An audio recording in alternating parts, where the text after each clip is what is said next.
Women Talk Radio with Sandra Beck and Linda Crater celebrate the thoughts and opinions of magnetic, spirited, and influential women. Each week, bold, brilliant women spark vigorous conversations on the complexities of life, love, and happiness. Now here are your hosts, Sandra Beck and Linda Crater. Hey ladies, this is Sandra Beck, and I'm here today with an international crew. We've got Alex from Nigeria, we've got Jacqueline from Brazil, Claire from Australia, and we've got Linda Crater, my lovely co-host from Washington, D.C., and we are talking today about overthinking. Now, I used to be a really good overthinker. I could think myself into such a snit that I could be mad at you, love you, forgive you, and be mad at you all over again in like 16 minutes. And that's what my brain does in this overthinking, and I can keep myself up at nights. And I want to go round table to ask each one of you, what do you do when you overthink? I pace, I walk, I can't focus, it impedes my relationships, it impedes my work. I'm going to go to Alex Okoroji in Nigeria first. Hi, Sandra. First of all, thank you so much for, just inviting me to this amazing international roundtable conversation. And I couldn't really wait to talk to you about this because I used to be a big overthinker myself. So, especially with my background here in the entertainment business, it was difficult even to find something to wear, right? If I have an event, I would pick something to wear, and then I'm going to think about it. I'm like, oh my goodness, would I look good in this? My tummy is going to show this, that, and I would end up going through like 5 or 6 several outfits just before I make up my mind. Sometimes I make up my mind, and the next day, the day of the event, I change my mind again, and it's pretty much the same thing with a lot of things that I used to do. But I found out for me recently that I became more aware of it and more conscious of it. I don't know if people even realize that they deal with overthinking, but something that I found out was a big issue for me is what I call our number one self-sabotage, which is fear, right? Mm-hmm. The fear of what people are going to think, the fear of being imperfect, the fear of failure, the fear of judgment, the fear of not fitting in or not looking good, and it just really comes down to fear. So I started learning how to conquer my fear about validation and other people's thoughts or even just the outcome of failing, and that has been able to help me deal with overthinking. Well, I also want to thank Sandra for this stellar group of dynamic women to talk about how to deal with overthinking.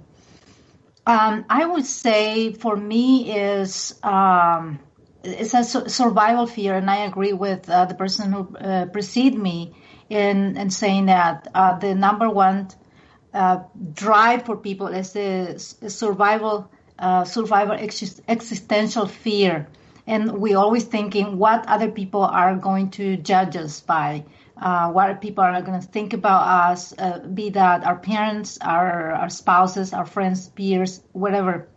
And I think for me, the aha moment or what shift in my life was becoming more conscious. I would say that was the cornerstone of how I became more aware of all these drives and stop for a moment and analyze, why am I doing this? Why am I driving in this direction? Why am I pursuing this career? Why am I pursuing this man in my life who doesn't appreciate me? And so the turning point for me was to become more conscious human being. And from then, everything falls into place, honestly. I mean, that's really how simple it is. Stop overthinking is becoming more conscious, and that was the shift in my life, to center myself and ground myself, and so that's my contribution for that comment. Becoming more conscious. I love what Jacqueline says about becoming more conscious, because this is something that we all tend to do, I think, is overthinking, but often we don't realize that we're doing it, and it tends not to be very productive. It's not effective, and it increases our stress. But just becoming more centered and grounded is one way that we can break up that overthinking and become more calm and focused. I love that. This is Linda. I recently did a video because I work with caregivers and I try and give them topics that will help them. And there was research I was doing and I found it absolutely fascinating. Do you know that people tend to worry, or in this case overthink, up to 3 hours a week, but only 5% about what you're worrying about ever happens?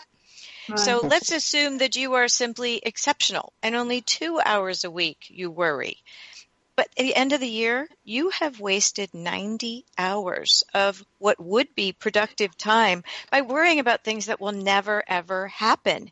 And so I have this English proverb that I try and tell myself when I find myself overthinking. So, Sandra, I don't pace.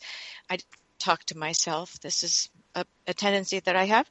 And it's worrying or overthinking, like sitting in a rocking chair. It gives you something to do, but doesn't get you anywhere. So I've stopped doing it. If I can't control it, if it hasn't happened yet, I'm simply not going to think about it. So I think that came with wisdom and wasting at least 90 hours a year for years. Does that make sense? Mm-hmm. Yeah. Daya, with us? We're having some technical problems. Can we hear Daya? Can we hear you? Can you guys hear me? Oh my goodness! Oh my God! Oh, hold on. Yes, we can hear you. Yes, we can. We can hear you. You guys can hear me because I can't hear myself. Okay, you know what? Yes. I love you guys. Thank you so much, you beautiful women. Okay, no, you know what? That Linda, you know what? You hit right on it. When you think too much instead of acting and doing things, we all know that is the true definition of overthinking, acting and doing things. So when you analyze, comment, and repeat the same thoughts over and over again instead of acting them out, right? That is the true definition. Mm-hmm. So these habits prevent you from taking action. That is the number one key when you know that you're overthinking. Like I tell my son all the time, he goes, Mom, I'm going to be able to do this. I'm going to be able to do that. And he'll sit in his room all day and he will daydream. And you know, his whole ideology is I'm going to be a millionaire before I'm 25. And I look at him and I say, well, son, you know what? I said, I believe you. I said, but I think it won't happen until you're about 80.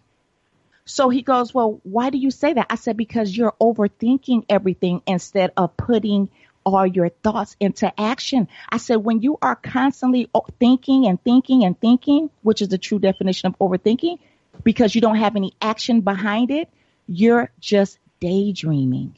And he said, well, how do I go about, you know, becoming or how do I get out of this overthinking? So I said, just put the action into it. Energy. Okay. These habits prevents us from taking action, right? So it consumes, one, our energy. It disables our ability to even make decisions when we're overthinking, because remember, they say that we can do two things at one time, but physics have said that we can't, which is why when you overthink, we have to keep in mind that there's not this thing called, what's the word I'm looking for? You know, when you guys help me out, when you do two things at once, when you multitasking. Multitasking, right. They say that itself doesn't even exist, because the moment you start thinking about something and you do something else, you stop thinking about that first thing that you started, the first thing that you started doing just to do the second thing. So I tell my son all the time, quit overthinking, because when you do, not only in that overthinking do you think you're multitasking, but what happens is it starts to drain your energy. A lot of us don't even know that. It disables our ability to make decisions and to put us on a loop of looking and thinking and making great decisions. Did I lose anybody, or did you guys get that? No, that was great, Daya. And I have, Jacqueline, I'd like you to talk about the cucarachas. I was reading your book this morning about your cucarachas, and I thought it was so great. If you can share that with everyone. Mm-hmm. So the way we try to, overcome the fear is we use this tool. Everyone, I mean, this is just our method, and it's not true. It works for us. What happened is we decided that cucaracha is a translation for cockroach. Okay, so when it comes the fear of not being able to pay your bills at the end of the month, or when you overcome by fear, you feel a pain in your stomach, and all of a sudden you're thinking, oh, maybe it's something really serious. How can I deal with this? Maybe it's a really serious disease. So you overthink about the symptoms that you have in your body. Let's say your toe is hurting, or you have a splitting headache, and the next thing you know, your mind goes to work and overthink about what might be before you even go to the doctor, before you even, have any diagnostic. The next thing your mind is telling you, maybe that's cancer. Oh, I know what it is. You know what I mean? It's running this wheel. And it becomes so big that it's overwhelming.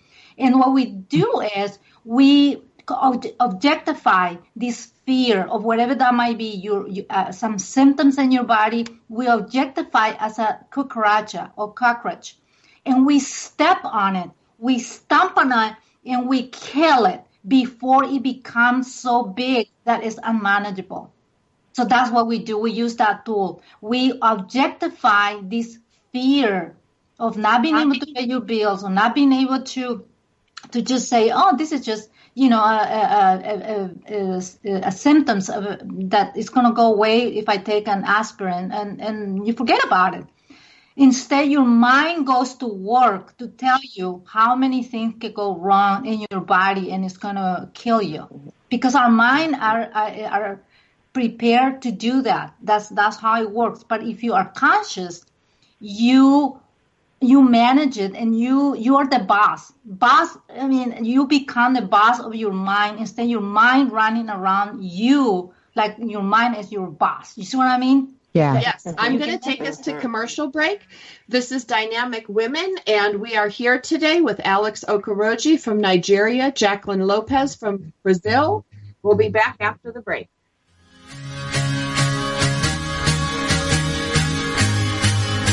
We're Dynamic Women Talk Radio, and we'll return after these short messages.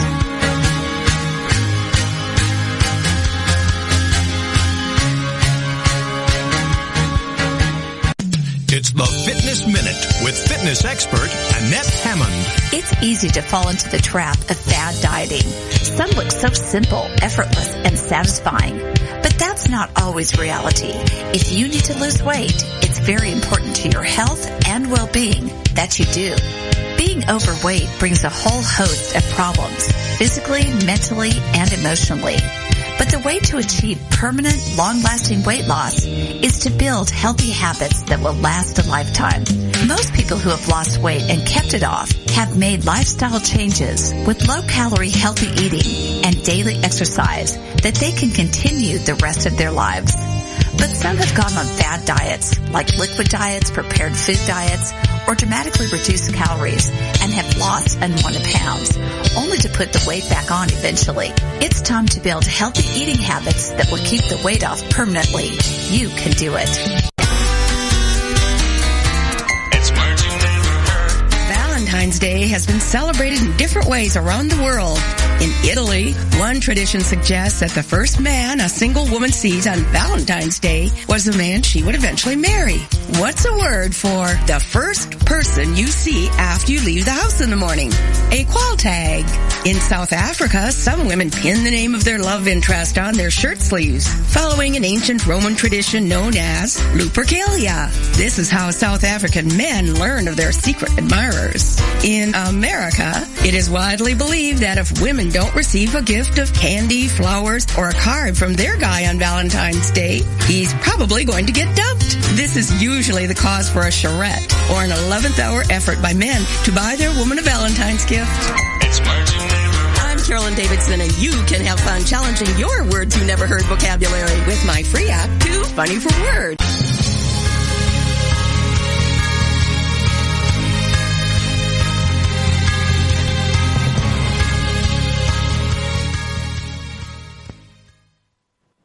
Hey, ladies, this is Sandra Beck and Dynamic Women. And one of the things that's so great about what we're doing today, and every week, you can check us out on iTunes or Dynamic Women Talk Radio, is we get to explore authentically. That means without pretense, who we are and how we show up in the world and what happens in our private lives, not our private lives with relationships, but our private lives with ourselves, like in our heads. We were talking about overthinking, and everybody has different things that they do when they overthink. And the reason I bring this up is I like to validate people. I like to comfort people. I like to give people the opportunity to go, hey, I'm just like Alex from Nigeria, or I'm just like Claire from Australia. We think and feel similarly because as dynamic women, we're forced to take on a lot of personas and wear a lot of hats and work in a lot of roles. But at the end of the day, dynamic women have a lot of unique characteristics that we share. So Claire, in Australia, what do you do when you overthink? I think even though I teach this stuff, because I'm a mindfulness meditation teacher as well, it's a trap for everyone. And for me, it takes the form of continually rehashing. I might be rehashing a conversation I've had with someone, or something that didn't go well, or perhaps even, rehearsing from the future, worrying about something, and it goes over and over and over in my mind. Isn't effective, and I find I just get really stressed, and often I'm not aware that I'm doing it. It's not until you can step back and say, hey, you're caught up in this, and then I can take steps to stop that. We're going to go to Joyce in Tyler, Texas. Well, overthinking is very common. I've gone through all the series of overthinking, and I find that it's sometimes for me after an event. So I go into thinking about reevaluating, rethinking. How did I really come across? And if there is the slightest negative thing, somehow I go to it. And it's like, that's what it was. If I did that better. And I just stay, it's like an endless loop. I stay in picking up that part that if I'd just done it better, if I could have reworded it, what about this? Maybe I could have done this. And it's just so interesting how our mind supports the negative almost and pulls it out. I don't gravitate toward, you did that one really well. So it's a continual thing for me to try and shift that mind thinking from picking the negative and obsessing over it, stressing over it, and moving into the positive. And I do that by just breathing and calming, and I can relate.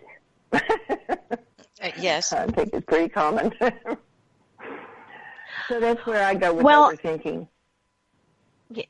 Well, this is Alex from Nigeria, and, I agree with all of the women. They've said, different things that I obviously can't relate with, but there was something that, Jacqueline said, explaining the Cucarachi approach. Ultimately, it is the thoughts that people have that definitely instigate our actions, and produce for us results, whether it is for our vision or for our goals or even our businesses. And what I have tried to do is basically strip down to the source, which is really my level of thinking, right? And I have something that I do, which I, like to call my transformation formula, is the naked philosophy. Sandra, you did say something about how this conversation really is about having authentic, conversations about how we're feeling intimately with ourselves, right? And, what I said before about, fear being our number one sabotage, I think that what we're usually aspiring for is perfection. And maybe a lot of times we haven't realized that perfection itself is an illusion. It doesn't exist. So for me, what I tell myself is that I don't need the situation to be perfect. I don't need people to see me as perfect. I don't need, I don't have to worry about being flawed, right? Or not being good enough, or, failing, or meeting societal's expectations of me, which is what I realize is the driving force for why we continue to overthink our actions or overthink our ideas and intention. So for me, continuously, stay aware, because, for you to stripping naked really is just being in a conscious state of awareness of the things that you're feeling and knowing that perfection is an illusion. I think, first of all, if you tell yourself that perfection is an illusion and that it's okay to be imperfect, it would probably, help in reducing, just the stress of overthinking. Alex, this is Linda. Right. And I think that when we overthink, we do tend to become more negative and to focus on the negative things. I don't think we're at our best when that happens. And so when we start to go down those roads, I tend to picture a door in front of me. And sometimes they say if there's a door in front of me, it will open if you're supposed to go through it. Well, I also believe that sometimes you should nail that door shut. And so I think that in this case of overthinking, I've become pretty good at visually putting a thought in my head about the nailed shut door, because if I cannot do anything about it, if it hasn't happened, I'm not going to waste my time there. I don't want to go to extreme ruminating or obsession, because overthinking can very quickly become and you turn yourself crazy doing that. We don't want to set ourselves up to fail. And so I use a visual because it works for me, to stop it, to just break it, or I start to count. If you count backwards from 20, you'll forget what it was you were ruminating about. And so, I'm very simple. That works for me. I agree with you, Linda. Then I also use this trick that I have. Women should use more their legs. And what I mean by this is using your legs to go away from a relationship that is harm you, using your legs to walk away from a business that is draining your energy, using your legs to walk away from a family that doesn't give you any encouragement and just give you negativity. Use your legs to leave a corporate job that you hated and you don't want to leave it because you don't have the courage to do it. So I recommend every woman in this world to use more their legs to abandon situation in which they feel trapped. You're not really trapped. It's your mental construct making you think you're trapped. Use your legs to walk away from those situations. Oh my goodness, that is so perfect. You guys, this is Daia. Now, it's so funny that you said that, use your legs, because that's exactly what I do. When I feel like I am overwhelmed and I'm overthinking, first of all, I'm in tune with my body. So when I feel like I'm drained, I know that I'm overthinking, I'm overdoing things. So the moment I do is I get up and I walk. I walk to go do something else, because this is one thing that I understand with my mind. And maybe you guys can kind of, maybe vouch on this. I don't know if you guys experience this, but when I start to overthink, when I walk away, I already know consciously that the thought is still there because I was so focused on it, right? So when I go and do something else, it releases the energy, it releases the tension, it releases everything that I am experiencing. And then I start to get energy. And you guys know, like when you're sitting at a desk for so long or whatever the case may be, and you're lying down and you wake up, and the moment the moment you sit up or whatever, you get all this energy that just shoots up your spine, and it's kind of relaxing, and it's rejuvenating. And that's what I do. I get up, I walk, I go do something else. And when I feel rejuvenated, then I go back to the task if it didn't exhaust me too much. If it exhausted me too much, I say the heck with it. And I start, hey, I do that cucaracha effect. I stump it out. I say, you know what? Tomorrow is another day. That's how I go about doing it, because I don't like feeling overwhelmed, because I'm a physical. I get extremely drained in my body, and that is such an uncomfortable feeling. Mm-hmm.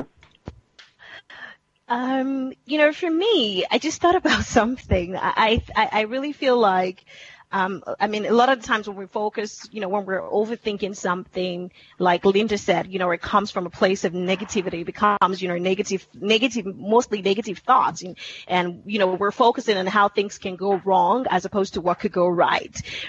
So for me, I've learned to also focus on positive things, and then find the things that make you happy, because the things that make you happy, come from, a positive place. And I found that humor, sometimes is a good way to approach our vulnerability, because I think that a lot of times when we overthink something, it's because we're coming from a place of fear, from a place of being vulnerable, because we're worried, again, back to what I said about being imperfect. And so if you apply humor, for example, I remember something that, I just want to tell you this quick story, but I was in India recently, and a friend of mine, one of my collaborators, was going to take me on a scooter ride. I've never been, the last time I was ever on a bike was maybe 12 years ago here in Nigeria, mostly because you're an actor or as a celebrity, you're worried about paparazzi and, appearing on the front page of the news, right? But also, I've also experienced a little accident. I'd had an accident, some years back, and I just had this big fear of, taking a bike. And so Jyoti was going to give me a ride on a scooter. And I was like, hell no, how am I going to do this? What if I appear on the front page of the news? And then all of a sudden I was focusing on all the things that could happen that could go wrong. And then it was later on, and I realized that I was already starting to spoil it for her, because she wanted to give me, women drive scooter in India. She wanted to show it off. And I was spoiling this treat, something that was supposed to become a treat, because I was over obsessing about it. And then, what I said? I remembered, I was like, hey, well, I'm not even in Nigeria. Who knows me here in India, right? And I said, what, even if somebody spots me, we can make front cover page. And how would you feel like being on the front cover page, with a Nigerian actress riding a bike in India? And then all of a sudden it changed. I just realized I was fussing over nothing. It was such a, great experience. So I think that humor sometimes is a great way to approach, just the thoughts that creep up when we're overthinking.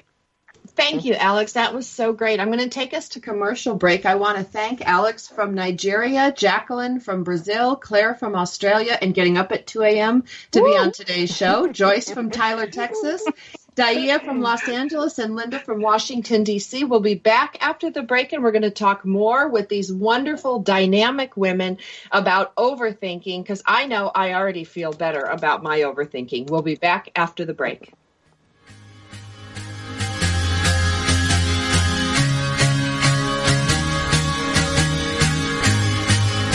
We're Dynamic Women Talk Radio, and we'll return after these short messages.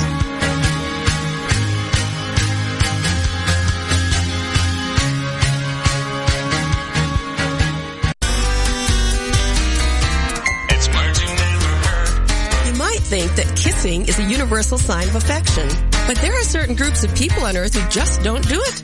I think they don't know what they're missing.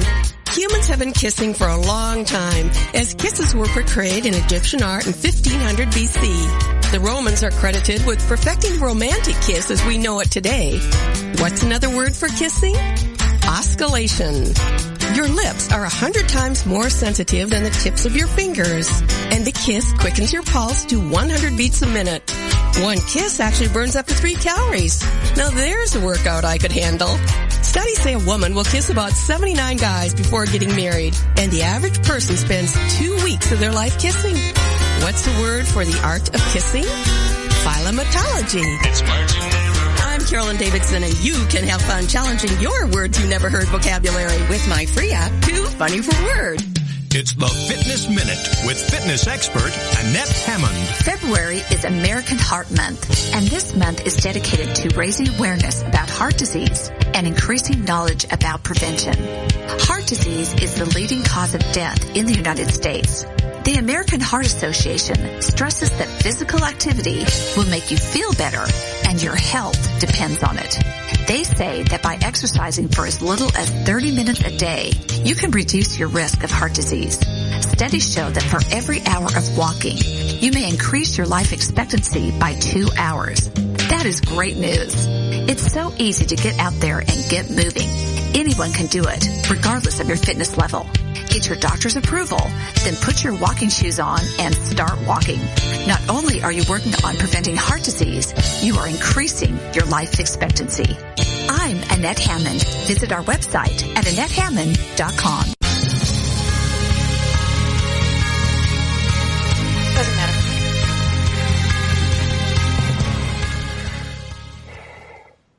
Hey, Hey, ladies, this is Sandra Beck, and we are here with some amazing dynamic women, and we're going to go over to Australia to hear from Claire, and she's going to talk to us about what she does when she overthinks.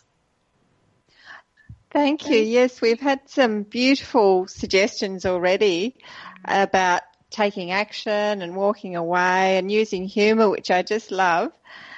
And also Linda talked about replacing those continual thoughts with beautiful visual thoughts and just replacing that thought.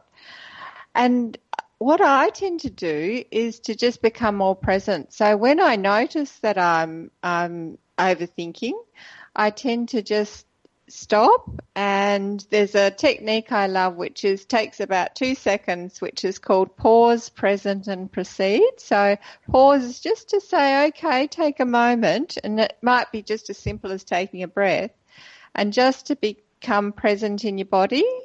And so, I might feel what my feet feel like on the floor, what my breathing feels like, and then proceed, just go along the day. But what I find is that it just breaks up that overthinking that I've got into. So yeah, that's what I do. Yeah. Let's go to Joyce Buford in Tyler, Texas. Yeah, I agree, Claire, about the breaking it up.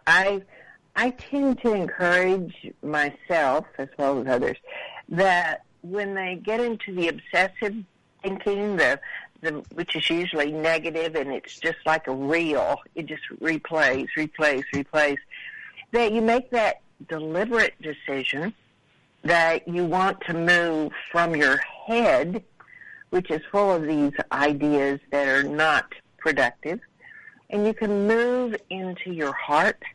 And I do an exercise where you breathe through your heart. You actually breathe through the heart. You visualize breathing. And that takes you into the place of love and compassion for yourself. And if you're there, then how can you be negative? I mean, right?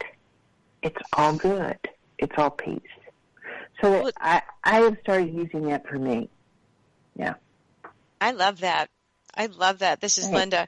I do tend to think when we do go the negative, we absolutely presume the worst. We get paranoid.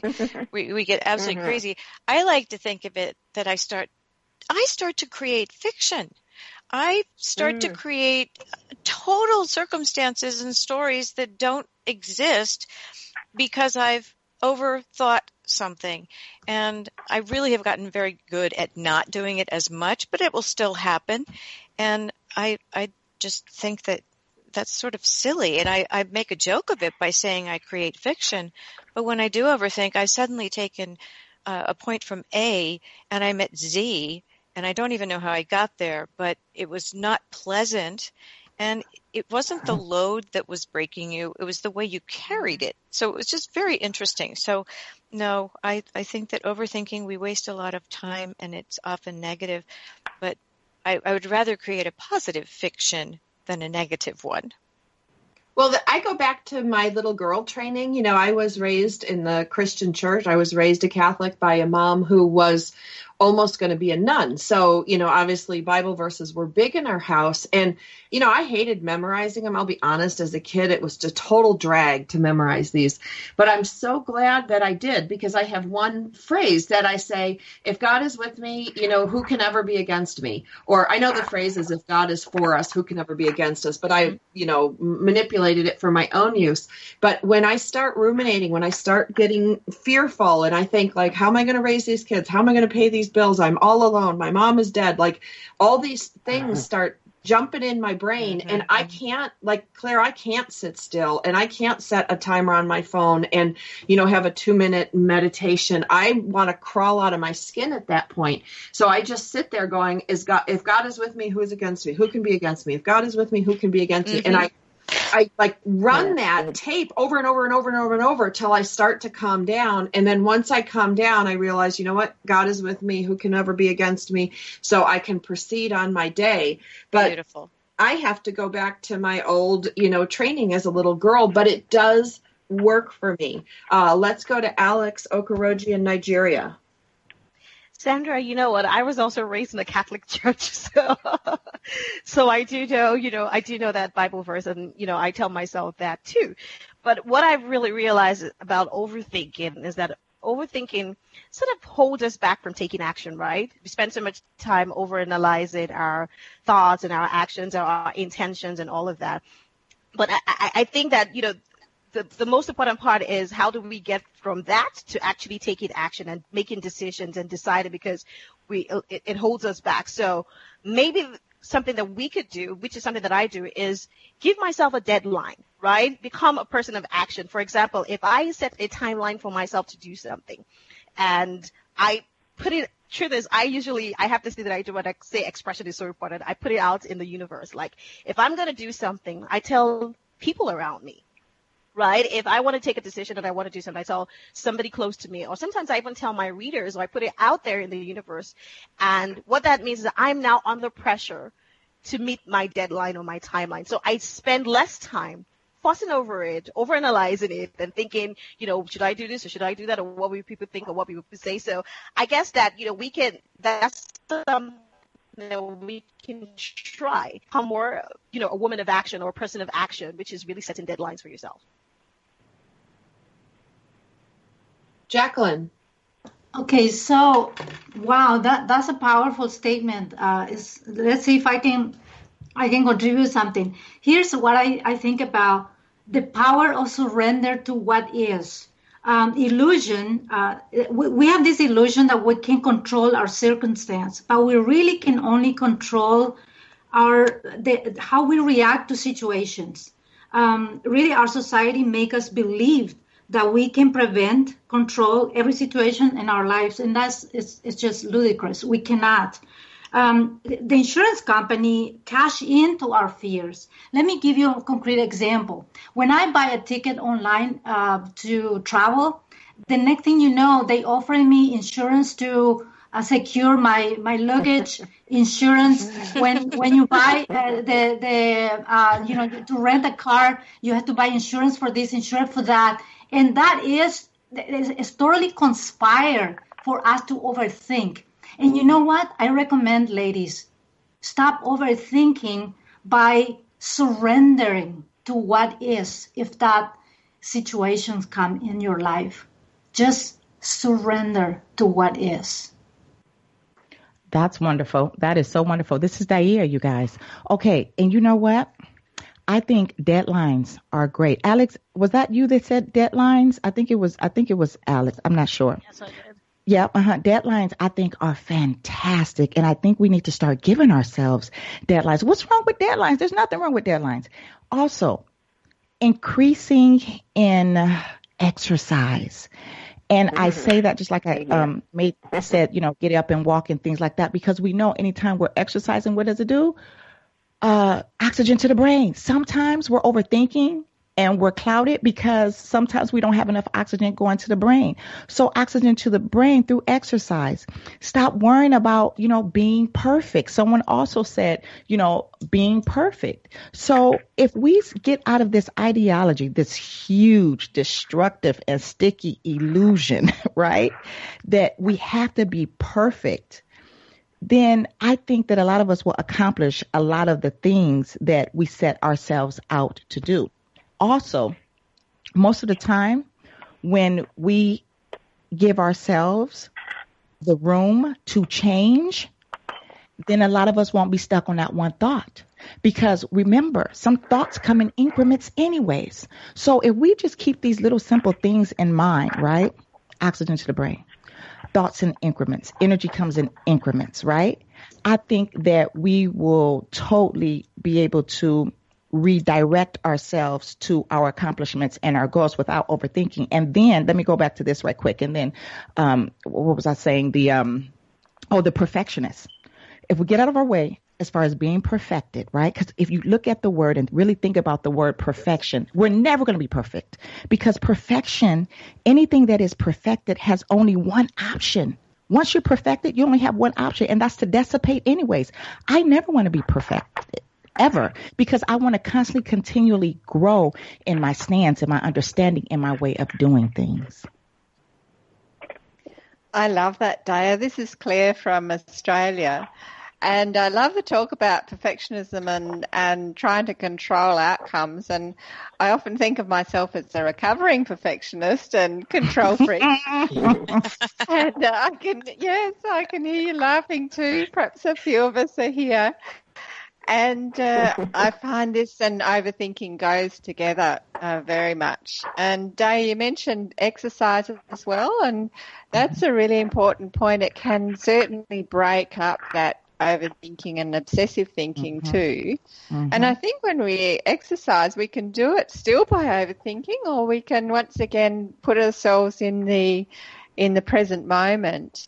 And, perhaps we might be on a mountain or by a beach or wherever it is and just notice. And that tends to break up that obsessiveness and those thoughts that often are all about perfectionism and control freak, being in control.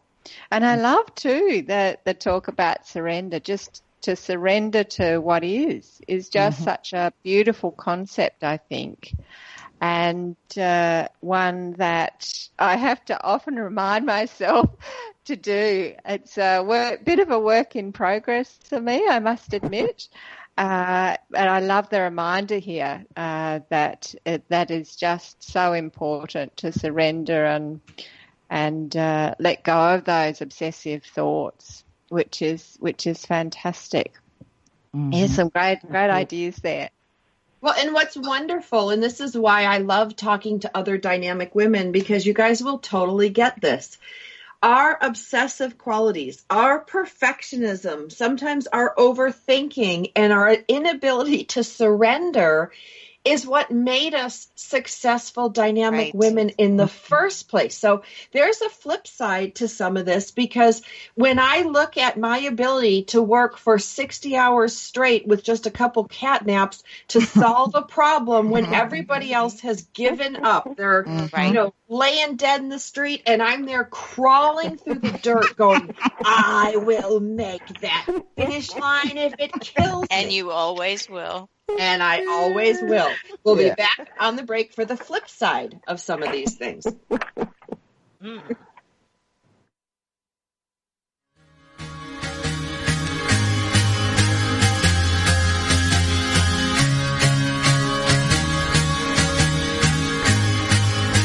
Dynamic Women Talk Radio, and we'll return after these short messages.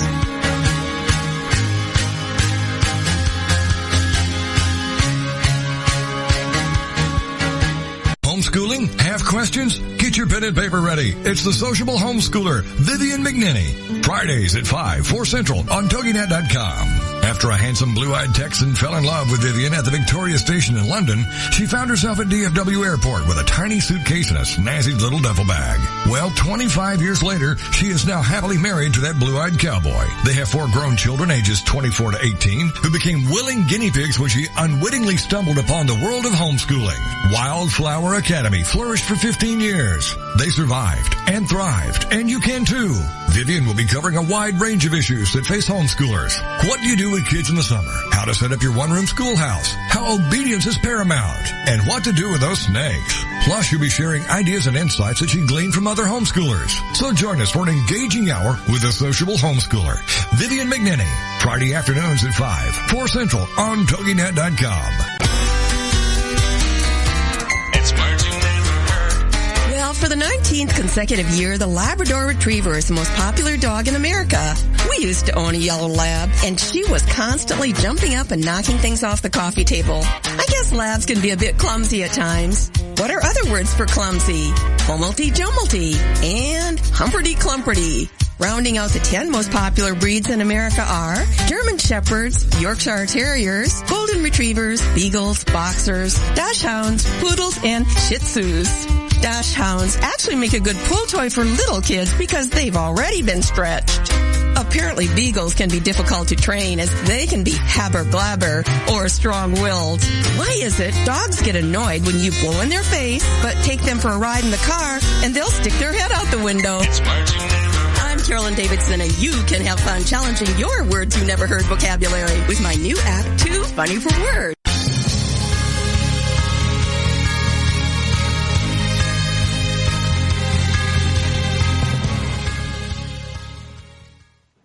Hey, ladies, this is Sandra Beck, and we are here on Dynamic Women. And Theodore Roosevelt wrote a great speech, and he said, the credit belongs to the man who is actually in the arena, whose face is marred by dust and sweat and blood, who strives valiantly, who errs, who comes up short again and again, because there is no effort without error and shortcoming, but who does actually strive to do the needs, blah, blah, blah. Okay, so what he's talking about is this not giving up, this striving for perfection. I have been told many times I'm obsessive. I do overthink things until I pass out and then sleep for 2 hours and then wake up and I have the answer. So one of the things that I think is so prevalent in Dynamic Women is the positive use of perfectionism, the positive use of obsessing and overthinking,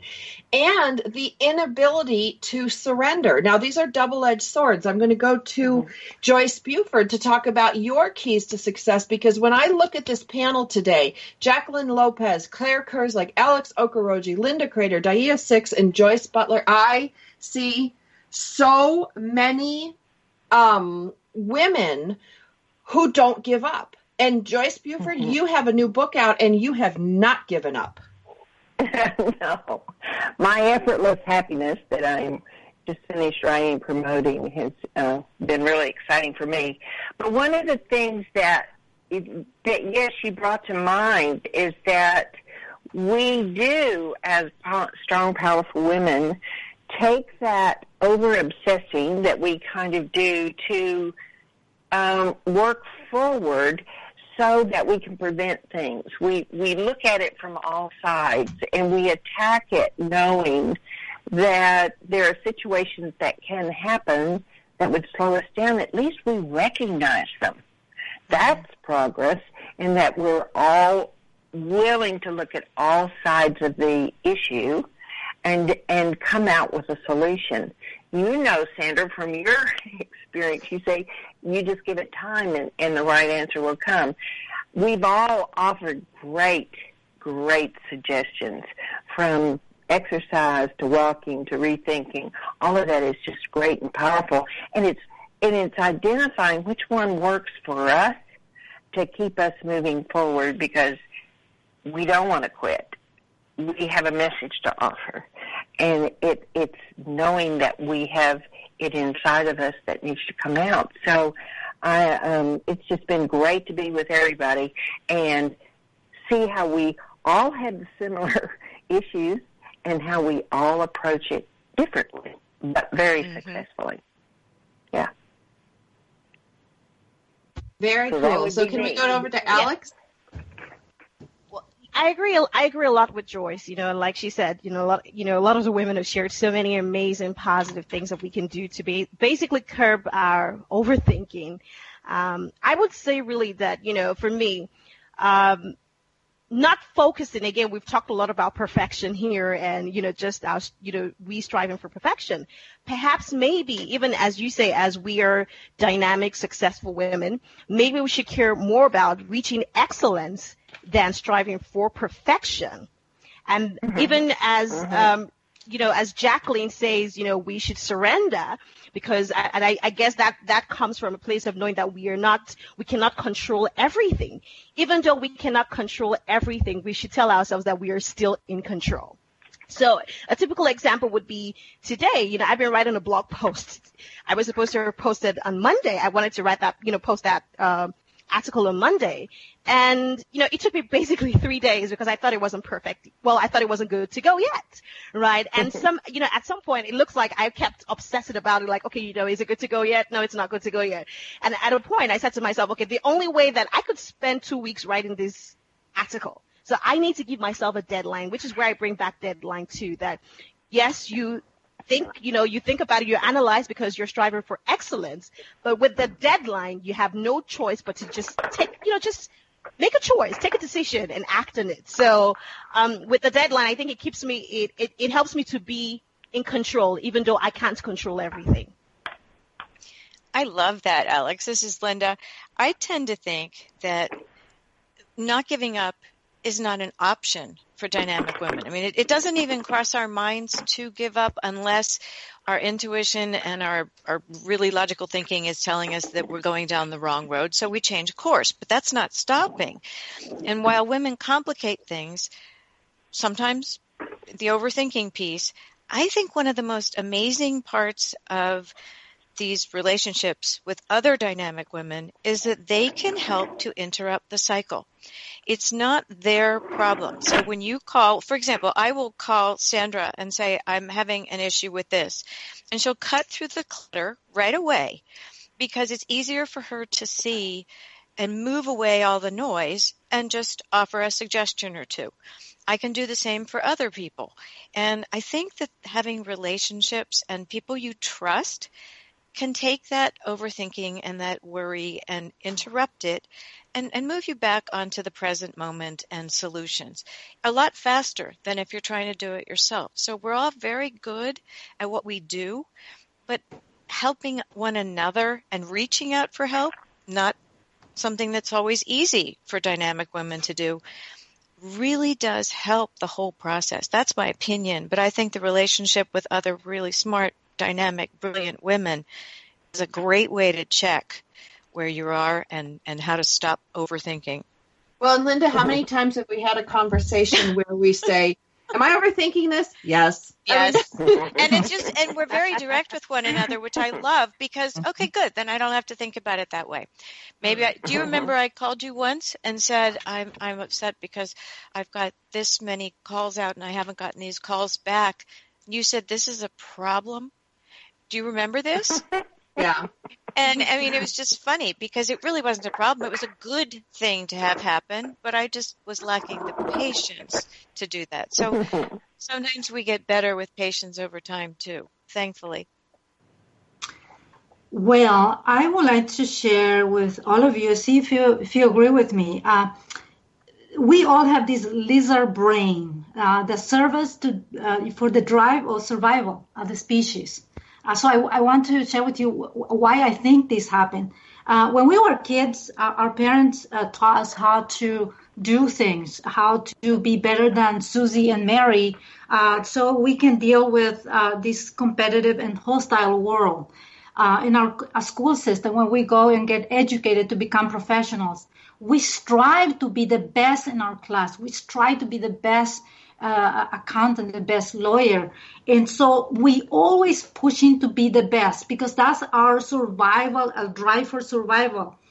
But the thing is, we forgot in some point in our life that we don't need to drive anymore, like as if you're going to kill ourselves to become the best in everything.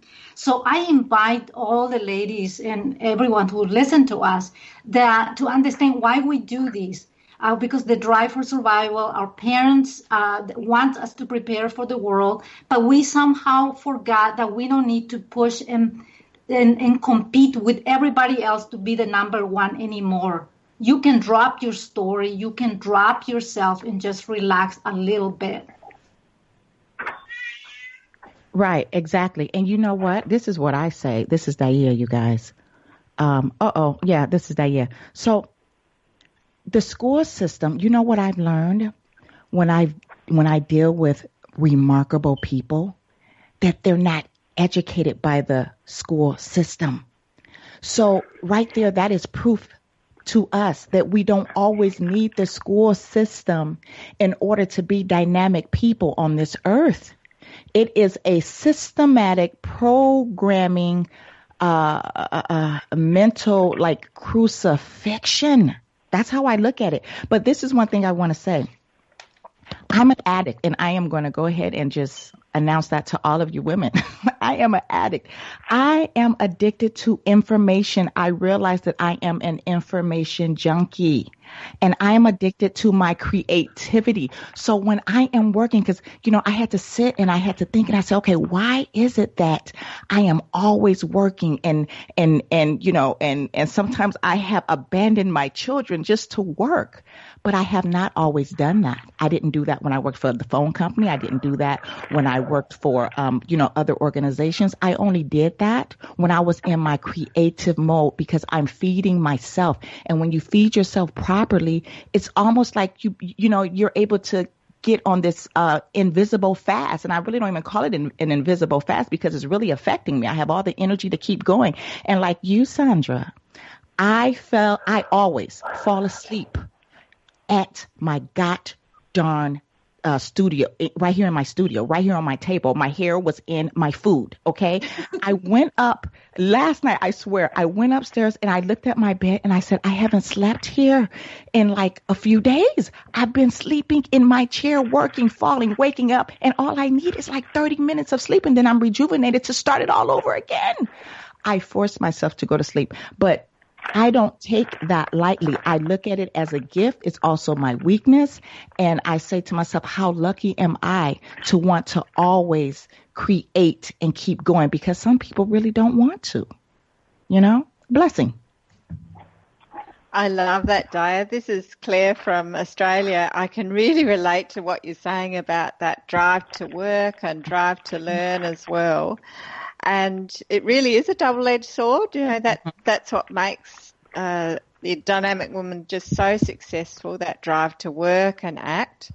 But I think the other side of it is also the need to rest and relax and rejuvenate. And just going on what Sandra mentioned too, it's that stepping away often, and when you come back, you might wake up and then the solution comes. Yeah. And I think that's often what we miss, as when we're caught up in that work. And certainly this is what happens to me. Often I forget that, okay, if I just step away, it doesn't have to be long, and come back. And that's when, might be just in the shower even, and something will come. The solution to a problem I might have been thinking about it, but it's turning for me that excessive thinking that isn't awfully productive into that constructive thinking that can be just so useful for us. I want to thank our crew today, Alex Okoroji from Nigeria, Jacqueline Lopez, Brazil, Claire Kerslake from Darwin, Australia, and our U.S.-based crew, our U.S.-based flight crew, Joyce Buford, Dia Six, and Linda Crater. For Sandra Beck and the rest of these dynamic women, I wish you a powerful, exciting, and amazing week. We'll be back again soon. All right. Thank you, Sandra. Thanks.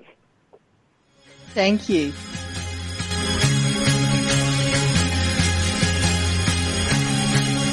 Thank you for tuning in today to Dynamic Women Talk Radio, and join us each week. You can find more shows on dynamicwomentalkradio.com.